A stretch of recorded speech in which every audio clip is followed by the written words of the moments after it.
Buen día, estimados alumnos. Les habla la profesora Victoria. En la clase de hoy hablaremos de las especies invasoras en La Pampa, Argentina. Es una provincia caracterizada por su producción agrícola, su clima semiárido y sus paisajes de praderas manchadas con bosques de caldén.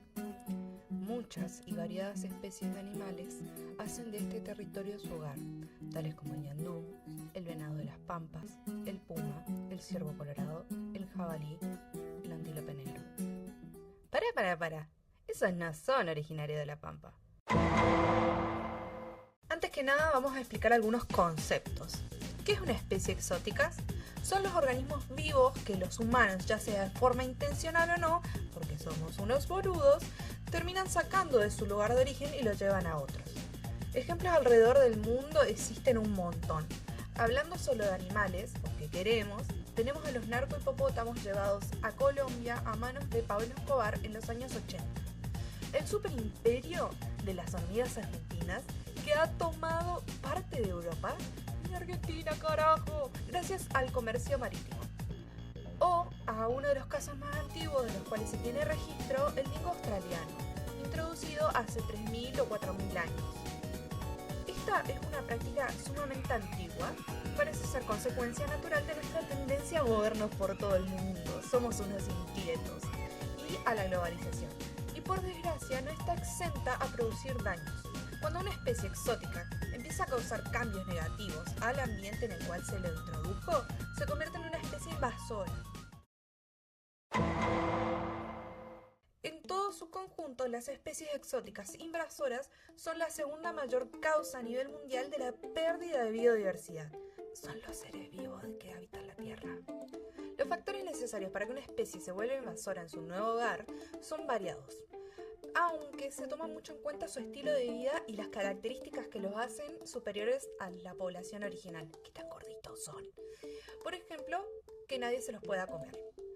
Volviendo a los falopihipopótamos, su tamaño y el hecho de que vivan en manadas, ¡ay, la familia feliz!, hace que ningún animal local sea capaz de comérselos para controlar su población. Sumado a eso, Colombia es un ambiente óptimo, ya que cuentan con mucho alimento y no enfrentan duras sequías. Todo esto ha contribuido que el número de sniffopótamos crezca a lo largo de los años, siendo su existencia molesta ya que cambian la calidad del agua donde viven y además generan conflictos con los humanos que los rodean. Otro caso, y que nos va a tocar los corazones, es el de los michis, especialmente el de los callejeros o aquellos que se escapan de sus carencias. Su tendencia a cazar cualquier cosa que pese de 5 kilogramos para abajo los vuelven los mayores asesinos que existen, habiendo provocado la extinción de 63 especies alrededor de todo el mundo. Con estos conceptos y ejemplos podemos hablar más llevado a Argentina y posteriormente a la provincia de La Pampa. En el 2015, debido a sus impactos negativos, 27 especies exóticas de mamíferos fueron clasificadas como invasoras por Marta Lizarralde, es miembro del CONICET. El trabajo las clasificó a las especies según en alto, medio y bajo rango, dependiendo del daño potencial y el daño realizado, y además de su distribución en el país. Además de ya algunos conocidos invasores en otras partes del mundo, como las ratas, ratones y los genocidas más queridos del mundo, otros que la lista incluye son los castores norteamericanos, por ejemplo, que provienen de Canadá, pero traído a la isla grande de Tierra del Fuego en el 46, donde 20 dientones que había originalmente tomaron todo el lugar. Se los cataloga como de alto riesgo porque hay muchos castorcitos, además de que no cuentan con un depredador y por su capacidad de modificar el ambiente de manera radical, al causar deforestación y alteración de la distribución de los cuerpos de agua. Las ardillas asiáticas, que se introdujeron en el país como mascotas en los 70s, por liberaciones repetitivas de este animal, crearon focos de invasión en regiones pampeanas. Las ardillas causan daños económicos a la agricultura y a las áreas urbanas y pueden poner en peligro a poblaciones de aves nativas. Pero ahora centraremos nuestra atención en 3 especies que, además de integrar la lista como invasores de alto riesgo, se caracterizan por haber sido introducidos casi al mismo tiempo y por las mismas razones en la provincia de La Pampa, donde aún siguen habitándola. Acá tenemos el famosísimo antílope negro. Sí, acá en el mundo animal también hay discriminación, señores y señores. Mira lo que son esos cuernitos, papi. De temprano se los calaron. El antílope negro es un mamífero grande originario de la India, Pakistán y Nepal. Este animal fue introducido a principios del siglo XX a la provincia por Pedro Luro. Y sí, es el mismo del Parque Luro. Cualquier yuyo les viene bien, lo que los hace capaces de adaptarse con facilidad a nuevos ambientes y en nuestro caso particular el ambiente es la llanura pampeana. Le gusta vivir en grupos grandes por lo que agotan los pastizales donde viven, desplazando a otros herbívoros como los ñandú. En general solo llegan a tener un bebé por año, pero casi siempre llega a la adultez.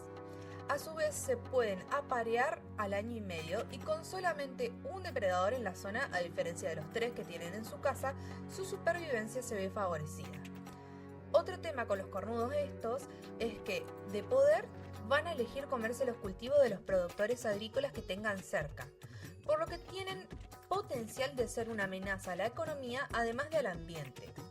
Al no estar muy extendido, su riesgo es principalmente potencial, pero eso no quita que sea del rango A en la lista de invasores.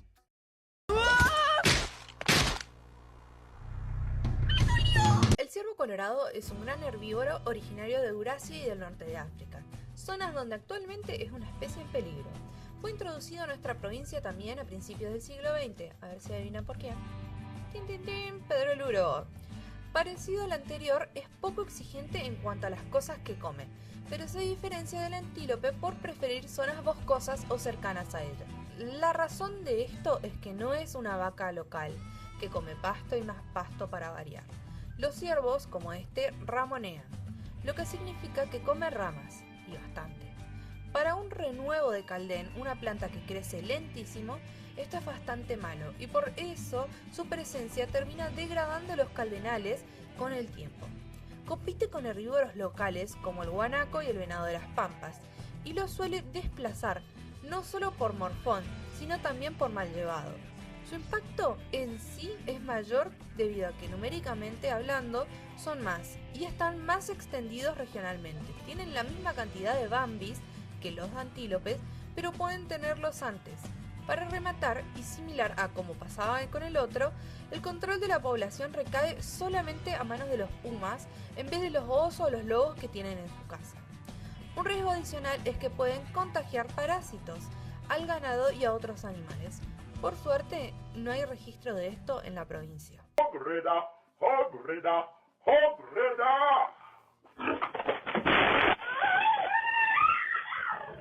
El jabalí euroasiático es probablemente una de las especies invasoras que más impacto genera a nivel internacional. Y en nuestro país, donde no es la excepción, su travesía empezó en La Pampa. ¿No adivinan a manos de quién fue introducido? Como invasor es peor que los otros dos, principalmente porque come de todo, pero de todo con toda la letra. Posa el suelo, o sea que hace pozos, pero con la narizota, para buscar raíces, hongos, insectos o nidos enterrados de algún pájaro. Esto erosiona la tierra y nuestra tierra es bastante frágil y lenta para recuperarse tras cosas así, por lo que no está muy bueno. Lo de que se comía de todo no era joda.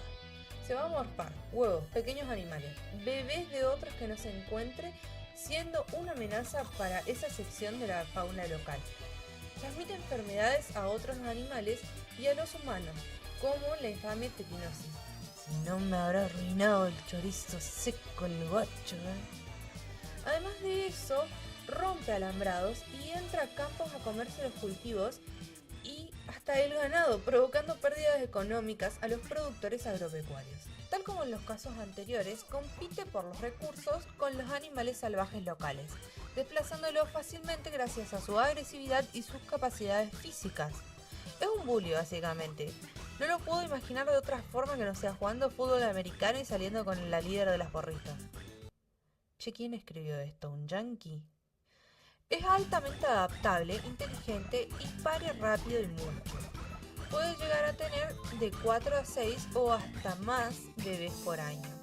Su capacidad destructiva en los ambientes donde se lo introduce y el hecho de que pueda llegar a chocar tan directamente con las actividades humanas lo convierte en una de las peores especies exóticas invasoras a nivel mundial. Habiendo hablado de estas bestias, el problema que nuestra provincia atraviesa es una causa perdida. Problemas parecidos en otras partes del mundo se han tratado de distintas formas, pero a grandes rasgos las medidas usadas son: acción de prevención, o sea, evitar que las especies exóticas de potencial invasor ingresen al territorio. Si no querés al invasor, no lo traigas, clarita la cuenta. ¿Viste que no era tan difícil, Pedrito? Esta es probablemente la más importante y útil de todas las medidas, ya que es la que evita que el problema exista en primer lugar y por otra parte reduce los daños al mínimo. Luego está el exterminio. Sí, pese a ser la medida más radical y polémica de todas, es la primera a considerar cuando la invasión es temprana y manejable. Consiste básicamente en eliminar a todos los individuos de la zona. El problema es que decir hay que matarlos a todos es fácil, pero hacerlo ya es otro tema. Suele costar mucha plata planear y llevar a cabo la operación, por lo que solo se usa si las posibilidades de éxito son altas. Y eso suele pasar cuando la invasión recién ha comenzado. En Argentina se intentó usar para combatir las invasiones de conejos en Tierra del Fuego, donde se utilizó el virus de la mixomatosis, que para ellos era mortal. Pero el plan fracasó porque los conejos hijos de su madre se volvieron inmunes. El trabajo realizado por Marta Lizarralde no considera ninguna de las especies de mamíferos en su lista que deban ser tratados con el exterminio. Bueno, una sí. Las ardillas asiáticas. A ellas no las queremos. Otra solución puede ser la de la contención. Cuando matarlos a todos deja de ser una opción, lo mejor que se puede hacer es evitar que se vayan muy lejos. Es una de las opciones más baratas y sencilla, pero su éxito se basa en el que el plan de contención haya estado bien hecho para que las especies en cuestión no puedan burlarnos. También está el control. Es una medida que, si bien no busca exterminar a la especie invasora, trata de regular su población y mantenerla en valores aceptables. Esto se logra impulsando su cacería, extracción periódica en caso de plantas o mediante la esterilización. Por mencionar un ejemplo, están las campañas de castración de perros y gatos callejeros que seguro alguna vez se hicieron en tu localidad. Es casi la mejor forma de afrontar problemas una vez que ya está instalado, pero necesita el compromiso de las entidades pertinentes para llevarse a cabo de forma correcta y eficiente. Otra opción es la de la mitigación. Consiste en tratar de reparar los daños que las especies invasoras han provocado. Tipo, si el ciervo colorado se come los caldenes, bueno, plantamos más caldenes. Su principal desventaja es que trata justamente de hacer más llevaderas las consecuencias y no la causa de ellas, lo que a largo plazo puede ser contraproducente. Realizar todas estas medidas, ya sea en conjunto o cada una por separado, es la manera en la que podemos afrontar el problema. La cuestión está, ¿esto se hace en La Pampa? Bueno, más o menos. Los tres bichos en los que nos hemos centrado comparten una misma razón para haber sido introducidos a la provincia, la caza deportiva. Luro trajo a estas tres especies para instalarlas en lo que hoy se conoce como el Parque Luro, que antes se conocía como la Estancia San Humberto, y se trataba del primer coto de caza formalmente establecido en el país. Por negligencia y probablemente liberaciones intencionales, estos animales terminaron escapándose a territorios no regulados, donde se expandieron provocando los daños ya mencionados. El beneficio económico que traen, y especialmente en el ámbito de la caza deportiva, ha hecho que siempre exista cierta resistencia a su control y tratamiento estricto como criaturas que dañan el ambiente. Revivando el mítico debate de si hacer lo correcto o hacer lo que nos da billulla. Salvo por el jabalí, que por lo dañino que resulta tiene regulaciones muy flexibles, el tratamiento del problema de los otros dos siempre se vio desalentado por aquellos que se benefician de su presencia. En el caso del antílope negro, su exterminio aún es una posibilidad viable por su menor expansión, pero su relación con los cotos de caza ha hecho que prácticamente no haya medidas que se tomen al respecto, ignorando su alto potencial de riesgo. Otro factor muy importante por el cual el control estricto suele verse perjudicado en la opinión pública es que el jabalí, el ciervo colorado en La Pampa, así como el castor en Tierra del Fuego e inclusive los hipopótamos colombianos han estado el tiempo suficiente en sus nuevos ambientes para convertirse en símbolos positivos para la cultura y población local, haciendo que cada acción grande para combatirlos directamente sea vista de forma negativa por aquellos que no son conscientes del problema ambiental que representan. La mayoría de las personas a las que le gustan los animales estará a favor de que una especie local sea salvada, pero casi ninguna considera que su gato puede ser parte del problema, y menos pensar en tomar alguna acción drástica contra él.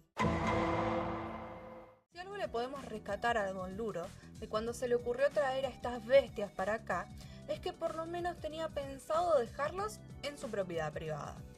La cacería de estas criaturas ya es cultura en nuestra provincia, y pensar en abandonarla para muchos es completamente irreal. Pero no se puede dejar que por una actividad recreativa se destruya todo un ecosistema. Si los cotos de caza fueran más rigurosos con los controles de sus especímenes y el gobierno provincial actuara de forma más intensa sobre aquellos que se encuentran en zonas no reguladas, podríamos estar hablando de un problema mucho menor. No se puede culpar a estos animales por los daños que han causado, sino a quienes los trajeron en primer lugar. Pero con solo reconocer el error no es suficiente. Deben tomarse acciones inmediatas para que los daños que ya están hechos no sean aún peor. Pero ustedes, ¿qué opinan? ¿Se puede proteger el ambiente sin la necesidad de acabar con las actividades que dependen de estos bichos? ¿El ecosistema local es más valioso que el beneficio económico que generan? ¿Hay que matarlos a todos? ¿O que se acuda el ñandú y el venado de las pampas para que fluya la plata? Dejen sus respuestas en la cajita de los comentarios. Nos vemos después y adiós.